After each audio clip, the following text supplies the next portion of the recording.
Today on Deborah.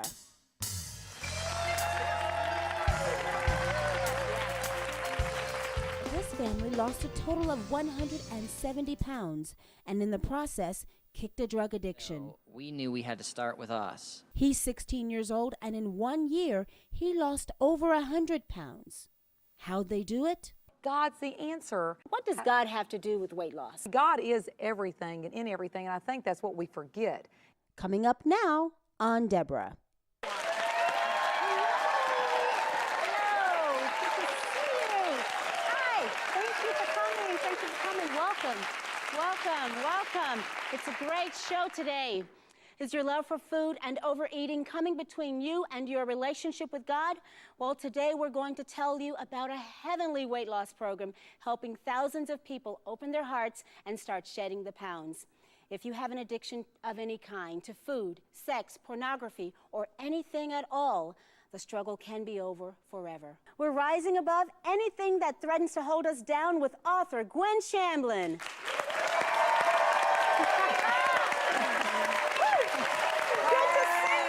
Good to see you. Great to see All right. you too. We're going to talk today about two of your favorite topics, weight loss and God. Oh, yes, absolutely. I know. And hope for everybody out there There's that's hope. Yeah, they're wanting to get the weight off and they can do this. We can do it. Yes, America Okay. can do this. Okay, so. let's do it. We'll be right back. You stay right with us.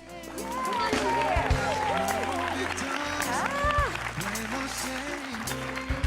Getting ready to live again. Sharing our stories sets us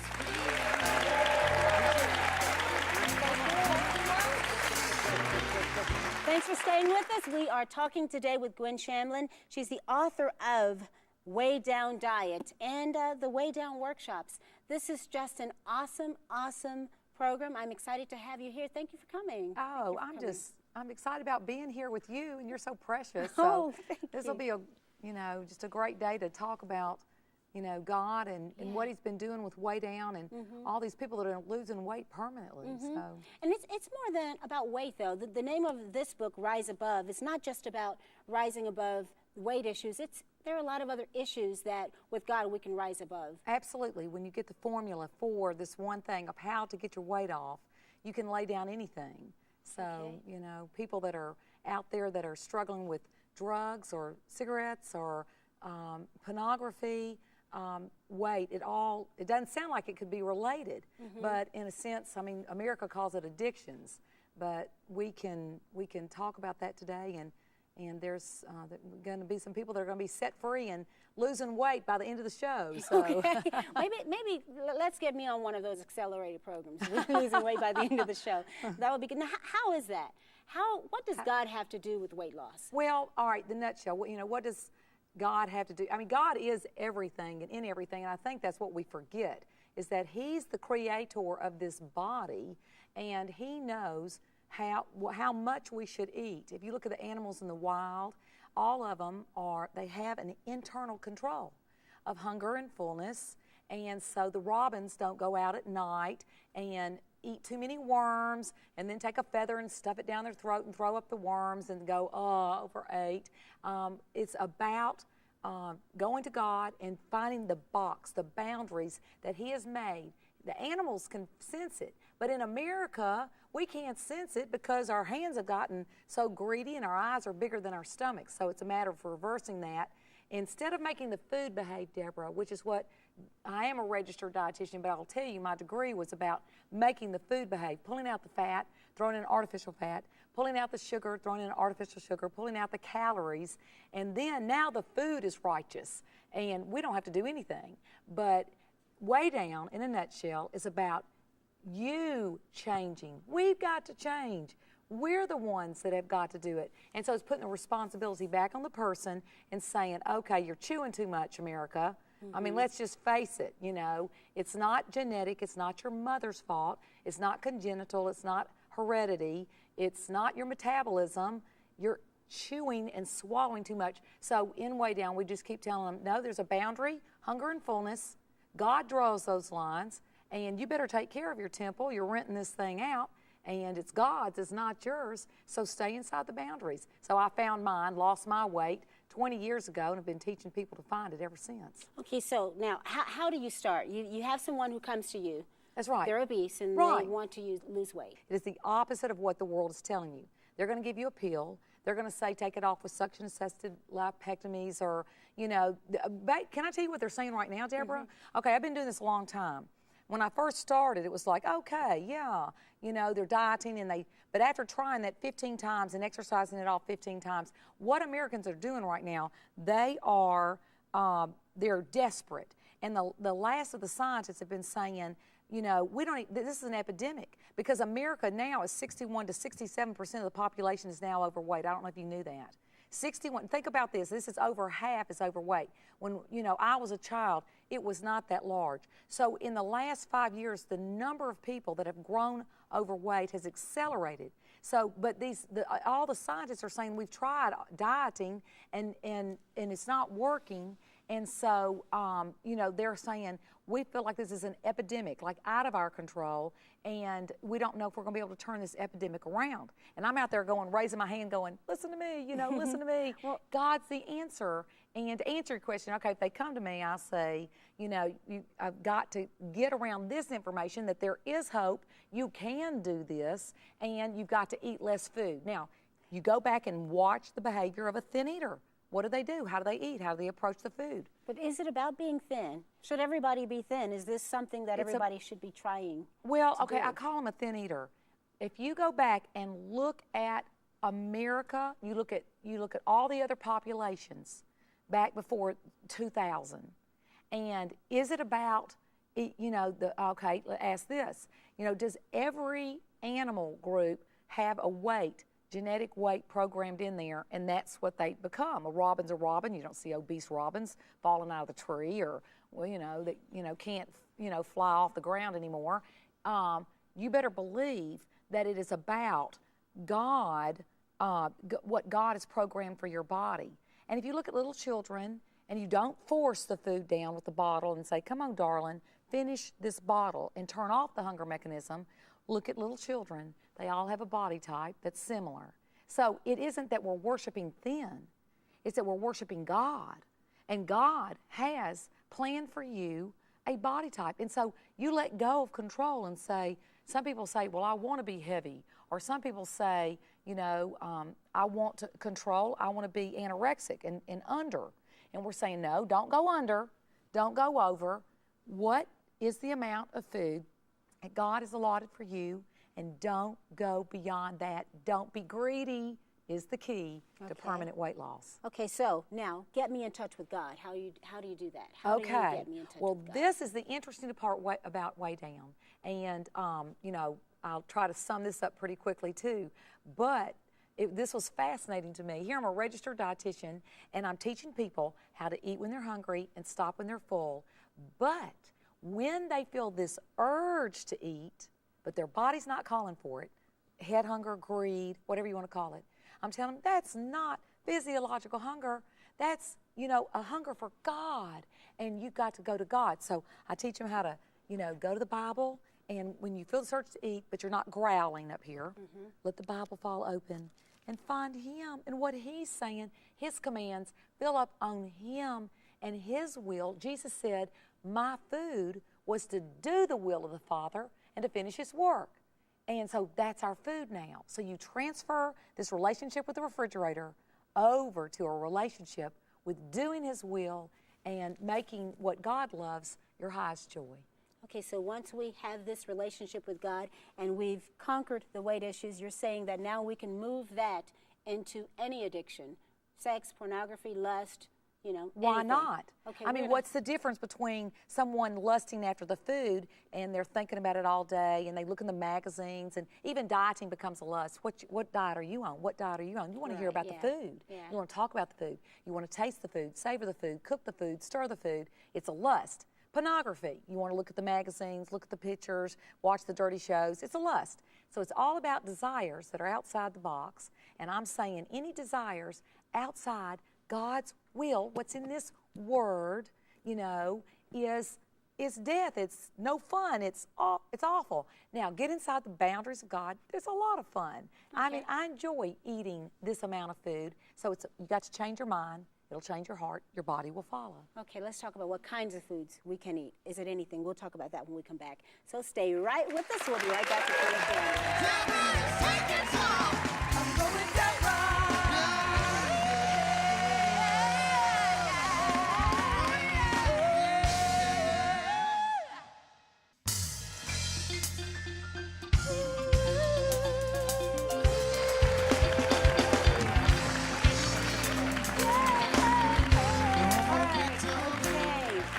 You say here in Rise Above, you say the only way to stop lusting is to not think about food until you are hungry and then to get what you're craving. Are you saying I can eat anything? Well, absolutely. I mean, I have been for 20 years, and okay. I mean, Okay. I'm one piece of evidence that you can, but anything you want, you know, it's the volume. It's not what you eat, and that is what I found out as a dietitian. I kept going, wait a minute, cows eat grass. Turn into cows and make calcium-rich food, and you know, I mean, please, God's programmed inside of you desires of what you want to eat, and so I mean, it's variety is the key. But if you'll notice, you don't want what you had for breakfast for lunch, and you don't want what you had for lunch for supper. So automatically trust the system. I mean, you will not keep eating the same thing over and over. You'll get sick of it. So trust the system that it'll cue you to a variety. Trust the system that the acid will be produced in the stomach if you wait long enough. The blood sugar levels drop to 80, and when they drop to 80, they say between 80 and 120. It's sugar floating around in your blood. Food turns into sugar, and it floats around in your blood. When it drops to 80, it sends a message, you know, it's picked up by the hypothalamus. This hypothalamus then measures the blood. It sends a message to the stomach via nerves and hormones and says produce hydrochloric acid. When it does that, you'll feel a burning and a gnawing. That says, you know, green light, you can eat. And then you start feeling full, you stop. The volume, your stomach is not that big, Deborah, and so the volume may be small. But the fact is that all food, I mean, chemistry is what I had to take for 7 years, you know, at the university, and I had to teach this at the university, so I really got a dose of chemistry. But all food boils down to is carbon, hydrogens, nitrogen, and oxygen. And so all the different foods that you're eating is going to be 6 things, you know, protein, carbohydrates, fats, and vitamins and minerals and water. And all of those elements are found in almost every food group. It isn't as complicated as dietitians came in and made it. Your body will want certain foods. So yes, you can. But now when I say French fries, let me take you through a meal real quick. Can I do that? French fries and Ham. What is your favorite meal? my favorite. I love rice, any carbs, and I love grilled cheese and French fries. Okay, I'm a vegetarian. Okay. Most of the world is probably going to be eating a hamburger and some French fries. All right, now I would take the hamburger, cut it in half, and maybe into quarters. And my French fries, I take one French fry at a time, and then I put the right amount of salt and ketchup on it, and maybe 4 bites out of one French fry. You know what I used to do before I was thin?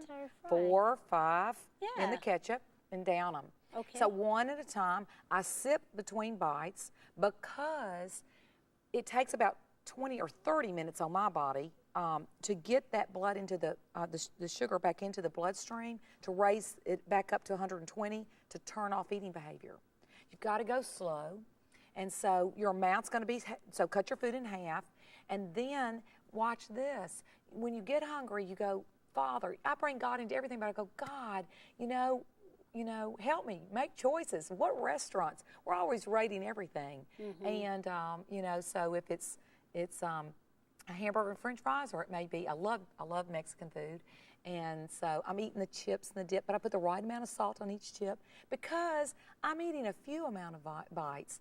I'm not going to eat a large volume. Now, greed has to be gone for you to do that. Let me tell you what greed does. Greed will keep eating very quickly. And that's about discipline too, because I mean, any diet, people can't lose weight because they're not disciplined enough to stay on it. So how do they become disciplined enough to go to the Word when they're hungry? What they're doing is they're extremists. They can't discipline themselves. That's what they feel like they can't, and so they go to like fasting or wiring their mouth or injections, or they want something else to stop them. But I'm saying, if you will be still in your heart, and you go back in there and you just say, God, help me. He's the great physician. He made this body. He knows the number of hairs on my head and yours. I mean, some of my hair just fell out a while ago. He had to recount it. Okay, now, so, bottom line, okay, if he loves you that much, he can help us get this weight off. So people have turned to all the world to lose weight, but have they turned to God, Deborah? Have they turned to their Creator and said, God, help me with staying inside your boundaries? Do they love Him enough to stay inside their boundaries? I do, and I think people can learn this. I know they can, because there's tons in this audience that have and are permanently thin. Yeah, well, we're going to talk about people who are obese all of their lives, and they say it's hereditary. What do you say about it? We'll be right back. Stay with us. We're learning to love life, even through trials, tribulations, and strife. We can experience triumph, triumph. Yeah. No more victims, blame or shame. Getting ready to live again. Okay, we're talking today with Gwen Shamblin about weight loss, about getting your relationship right with God, and rising above anything that threatens to hold you down. Because it's not just weight, but it's all of the other addictions, the things from smoking. All of those things really make us not able to live our most and our best life. Oh, absolutely. I mean, the people that I know that have gone through this and been in under this message, it's really just mere Christianity and just the Word of God. But basically, they were miserable outside the boundaries. It's just like little children that are not being disciplined at home, and they finally come back in under the authority of their parents, and they're happier, they feel more secure, and these people are so happy. Now, how do you get there? That's the thing, is how do you, because you think you're going to be miserable without that food. What's life without the pornography? It fills my life up. What's life without the alcohol? That's what you live for every day. And so food has become their fun, their comfort, their celebrations, and people are eating through it because they're depressed. Mm-hmm. And so, but they don't realize that the overweight is causing the depression. Yeah. And it's all wrapped up in there together. But yes, there are boundaries. I mean, there's always been boundaries, and you know it. I mean, when the clothes stop fitting, it's not fun. You lose the weight, it's fun. What does that tell you? God programmed it in for you. He's rewarding you, and so just slow down and listen. Okay. And you asked me earlier about genetics. Yeah. And just is it genetic? The answer is no. Don't go there. It's in families down. It's hereditary. Well, that's because it says in the Bible you pass what you're greedy for down to your children. Okay. So, like, if you go on a vacation and food is what you love, and the kids pick up on that you get excited about food, then they get excited about food, and they start dreaming about the food because they want to please you. Children want to please you. But can you reverse it and everybody lose weight? We've got families in here that have, and kids in here that are happier from getting inside this box with all of God's law. We have a lot of people here, and you can tell us about the program, and you've experienced it yourself. That's why you teach it now. But there are some people here who have lost a lot of weight. How much weight for you? 105 pounds. 105 pounds. How old are you? I'm 16 years old. And how long did it take you to lose that weight? Just about a year. And how did you lose that weight? Just going to God for everything instead of the food for the feeling, and He just totally blessed it, and the pounds just shut off just like that. Now, make me understand. Going to God, what did you do, really? If I ever felt the need to reach for food and I wasn't hungry, I'd go read my Bible, or I'd just get on my face and pray to God that He would just take that feeling away, and within a matter of 10, 15 minutes, it's just gone. And, I've passed my test for the day, and I've pleased God too. So, I mean, He fills up, the feeling that you wanted for the food, so. And did you have to replace food with something? Do you do replacement? It's like what he's saying is that you're going for, it's a feeling you're looking for. If you're going through the pornography, it's a feeling. If it's alcohol, it's a feeling. If it's chocolate cake, it's a feeling. Okay, so we're empty and we want to be filled up. I mean, America's all into that, and indulgence TV, whatever it might be. And so we're saying that God can do better than Rocky Road ice cream, and God can do better than, cheese and dip. But you're going to have to try it. You're going to have to step out and try it. So Jason is one of these guys that tried it, and, a year later, do you feel better than you did going after, was food really a comfort? It robbed you of your clothing, your time, your athletic abilities. You know. Well, how does he keep it off? Because that's the main thing. You can do anything because for a moment you're so focused and you're so just in it. And then you just get tired of not having what you want. You get tired and you just give up. You're getting onto the very core of the issue. And that's where the difficulty comes in. I've been teaching this now for a long time. Okay, and what I found was that people can gain their weight back even getting this base information.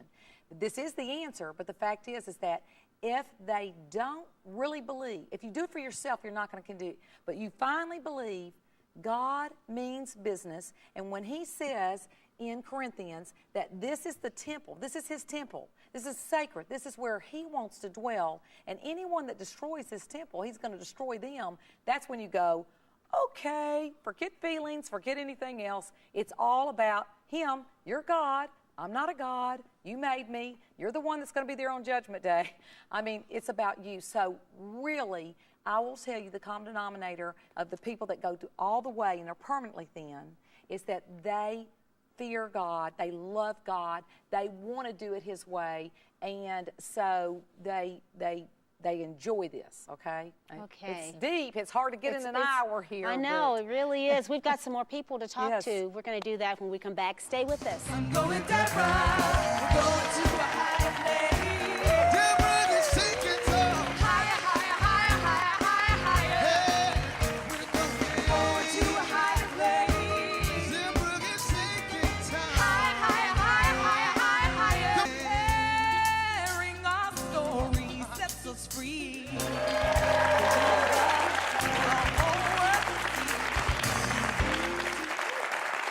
So we are talking today about addictions and rising above those things that hold us down. You know, you talked about food. Is it that we're replacing God with food? Yes. I mean, you got it. Food has become an idol in this country. I will say that religion, we've kind of put it to the side. And the main thing is that God has asked us in the basic 10, the top 10 rules, thou shalt have no other gods before me. Don't put potato chips in front of me. Don't bow down to the pan of brownies, you know. And the number 2 combo calls your name when you're driving down the street and you go, yes, number 2 combo. But God's saying, listen to me, fill up with me. He says in Psalms 81, open your mouth and I will fill it, says the Lord. And so there's a lot of people in here that have just taken that basic information and when they say, oh, I've made food an idol, they go, I don't want to do that. I don't want to hurt God's feelings. And they love him so much that they put the food down. Yeah, and lose the weight. We have a family over here. How do you manage a family? How much? Over 200 pounds? 170 pounds as a family. 170 pounds as a family. How did you do it? Oh, wow.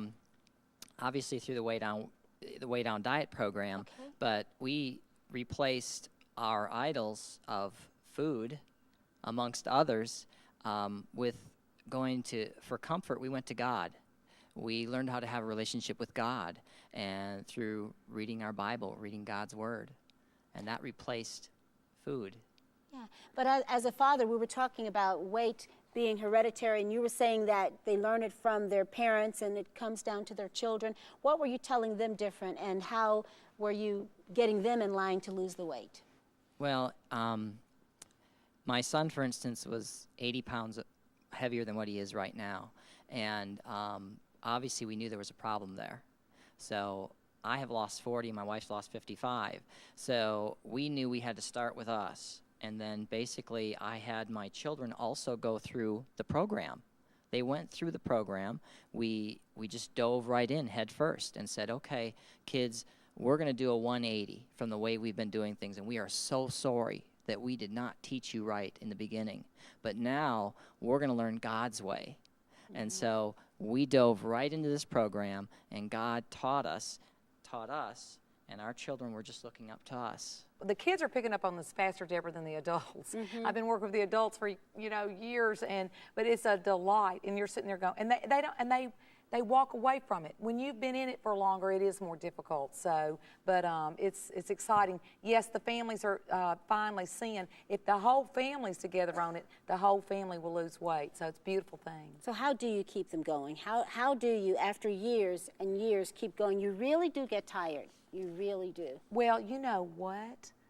You and I know the key to this. I mean, we are in love with God, and that my food is to help everybody to find God. I think, you know, that was my purpose in life, was just to get out there and just go, God is awesome. He's my morning, He's my noon, He's my night. I get, like, if He wakes me up in the night, I open up that Word and I feed off that. There is another food out there. It's what I want to tell America. There's something else that's more exciting, and that is working for God, you know, filling up with helping someone else. Do you know what it feels like for someone else? I feel younger now than I did 10 years ago because of all of for one, this is a healthy way to eat. If anybody has any question at all, please, look, I've got hair, nails. I'm doing fine out there, okay? Regular foods are fine for us.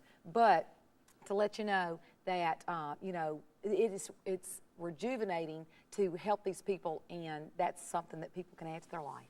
Some of the things are not just external, they're internal, with obedience, with, you know, with depression. Yes. Let's talk about those when we come back. We'll do that in just one moment. We'll be right back. Stay with us.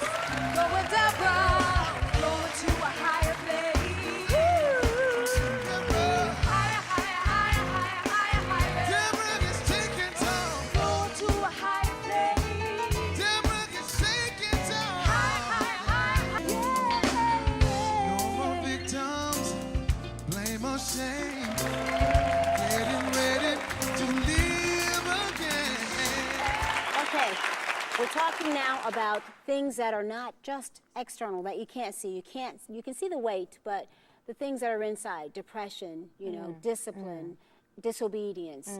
How do you handle and address those issues? Well, I mean, you know, of course, I used to use the word for everything, but, you know, Cain and Abel, the story, way on back. It's in the 4th chapter of Genesis at the front of the Bible, and he says, okay, Cain, you know, he messed up before God. And he says, why are you so angry? Why are you so downcast?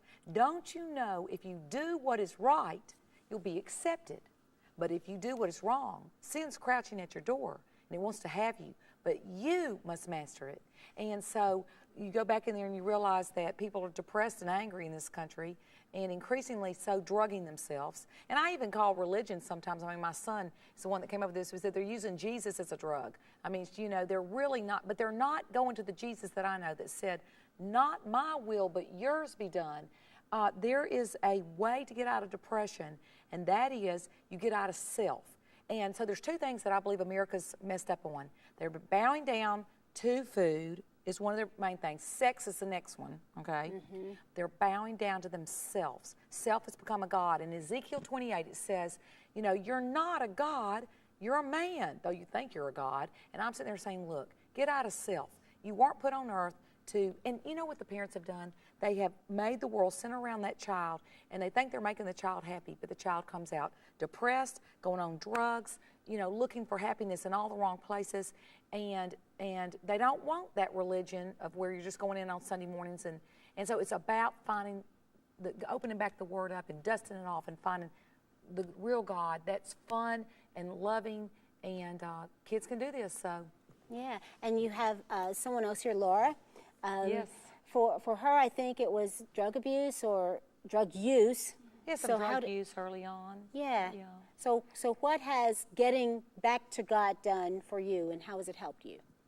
Well, before, you know, being in this message, I was a very, you know, overweight and disobedient teen, you know. I did do drugs, you know, I would smoke pot regularly, you know, at school behind my mother's back, you know, and I overate a lot, you know. I always had my attitude, and I served myself, you know. I made me the God instead of God being the God, you know. And now it's just like, God, you know, I want to just do everything as unto you, God, you know. I don't want to take an extra bite over satisfied, you know. I want to make sure that I'm just walking with God moment by moment, because it's a moment by moment walk. And if I just go to Him for everything, I know that He'll come back and bless me, you know, for my obedience to Him. And if I stay within the boundaries, you know, you know, what else can I ask for? God is an awesome God, you know, because I don't deserve anything. I don't deserve to be here right now. And he has just allowed me to, you know, be here and join you guys and to serve him wholeheartedly. And I love him for that. Yeah. Let's talk about that box. What is that? What is that box? Yeah, I don't want people to be confused on that. It's the laws of God, and they're very clear, you know, in the Bible what he wants. And he says that greed is idolatry, and that's in Ephesians 5:5. And he said you must obey your parents. That's from Old to New Testament. You've got to make sure that you're not bound. First of all, he's passionate. He's a jealous God, he says in Exodus 34. And so you've got this, you know, Jesus is this bridegroom, and he's coming back to get his bride. This is a beautiful picture of a marriage and uniting with him. But if you're talking about, there's two things to me with Christianity. You know, you're talking about picking up a cross, so there's some suffering with this, learning to die to yourself. And in the end, though, you're happy. And so from death comes life, learning this concept. And like Laura was saying, the jewels that happen, the jewels that you get when you obey God are worth it all. It's so much more fun than waking up with a hangover or getting on the scales and going, oh, and then getting depressed and you try to button your pants. It is fun getting up every day. I've got, you know, the same clothes I've had now for 20 some odd years just about. Wow. And it's more fun to be inside the boundaries, the box. This is fun. This is not fun. It's simple. Okay, we'll be right back. Stay with us.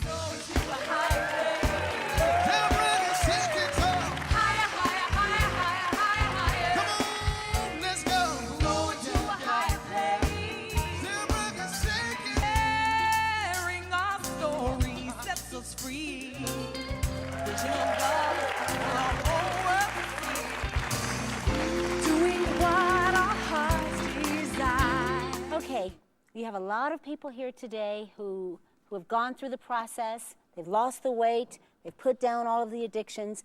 But I think there are also some people who look at the program and say, no, you know, I'm obese, but my relationship with God is intact. We're close.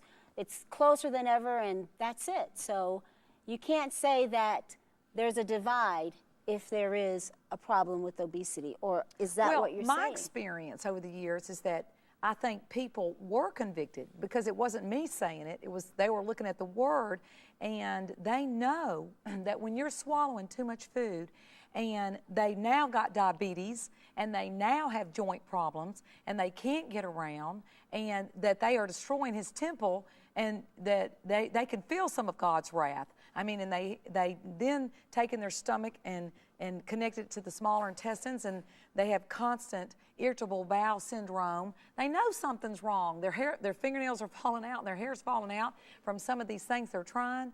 I think they know that they are messing with God's temple and that God's not excited about this. And so how do I know? I mean, how do they know? I don't think people argue with this, Deborah, because for the most part, because when they get in there and they start losing weight, this joy, this resurgence, they are more excited about God, and they realize that they felt it strange. In fact, most people entering told me it was the exact opposite. They were angry at God because they thought God had made them overweight. They get into the program and they go, oh, so it wasn't God that did this. He didn't program me to be obese, you know. He's the one, you know, He's given me the way out. So they fall in love with Him even more. If they were in love with Him, you know, when they were overweight, they're going to be even more in love because they feel better, they're more energetic, they feel, you know, like they can now bend over and pick up their napkin when it falls from the plate. They are enjoying regular foods, and they are all going back to praising God. They're so excited. What about people who really just don't even believe in God? How can you get them to lose the weight? Is it all about God? I have found people that find God through it. If they don't believe in their God, there's a lot of pain out there. And so they start thinking there can't be a good God out there, maybe a God, but not a good one. And so this program brings more blessings. It's not the program. I mean, in the beginning, like in Deuteronomy 28, He says, if you do this, you will be blessed. If you don't do this, you'll be cursed. Curses and blessings. You know, choose life or death, day or night. And so when they start walking in this light, and walking in the footsteps of Jesus Christ, they find the joy and the peace that passes understanding. And so we say you can prove that there's a God by do these things, follow His commands, and then you get all these blessings. Don't do them, and it's not fun. You put your finger in the fire, it's hot. Pull it out, it feels good. And so people are finding God by just experimenting with either doing or not doing His commands. So it's ingenious of God, I think. He helps us to find Him. So do they have to go through the program? Can I not just say, okay, I'm going to Absolutely. get closer to God and I'm going to bring the weight off? Yeah, yes, you can do that. And so we say go for it. And then if you need some help, then, you know, get on the website. But you know what I've found by yourself is iron sharpens iron, men sharpen men. Fellowship has been the #1 thing that I have found that has really kept me in the box, because I see someone else and I'm sitting around Jennifer and Teresa and I'm seeing Jennifer go, I can't take another bite, you know, and I go, I don't think I need to be. So we help each other. Yeah, and that's what it's about. Yes, that's what it's about. We'll be right back. Stay with us. Come on, let's go. Higher, higher, higher, higher, higher, higher. Everybody, let's go. Higher, higher, higher, higher, higher. Don't you wanna go higher? Higher, higher, higher, higher, higher. Don't you wanna go higher? Higher, higher. No more victims, blame or shame. Getting ready to live again. Okay, we're talking today with Gwen Shamblin about losing weight and living your life to its fullest. You know, how does this work? How does it work? How does God allow it to work? Okay, so I guess to kind of sum it up, I mean, in a nutshell, would be that you are turning, you know, everything back over to Him, and He's like the mainframe computer, and we're the terminal, and so he's the vine, you're the branch. I mean, you're plugging back into Him. People are hurting because they're not plugged into what is the resource of life. Their source. And He is God, by definition, means He is the source of all money. He is the source of all health. He's the source of everything. And so coming to Him on His terms always works. It's beautiful. I want everybody to realize there's hope out there. This is what makes me sad, Deborah, is that these poor people out there have done so many, they're in a nightmare. They can't get out, and they feel like they're in this prison of all this weight, and then their kids are overweight, and they're being told it's genetic or that they can't get out of it. And I'm sitting there going, oh, no, no, no, no. Please give God a try. Turn to Him, turn to His Word, and, you know, join with these people and these families that have been set free. It's beautiful. It's beautiful. So you're saying rise above. That's what Rise it's about. above, that is the magnetic pull of the earth. This world and its desires are going to pass away. So stop turning to the world to fill you up. And come home, prodigal son. You know, it's nothing out there but a pig pen. And come home to the filet mignon with God Almighty. Real steak, real food, real food. Okay, you can find out how to get a copy of Rise Above and other Gwen Shamblin books at DEBORAH'Interviews.com. Thanks for watching, and thank you for coming. Oh, Thank you for this was coming. too fun. Great. Come on out. Let's go. All right. Higher, higher, higher, higher. Come on.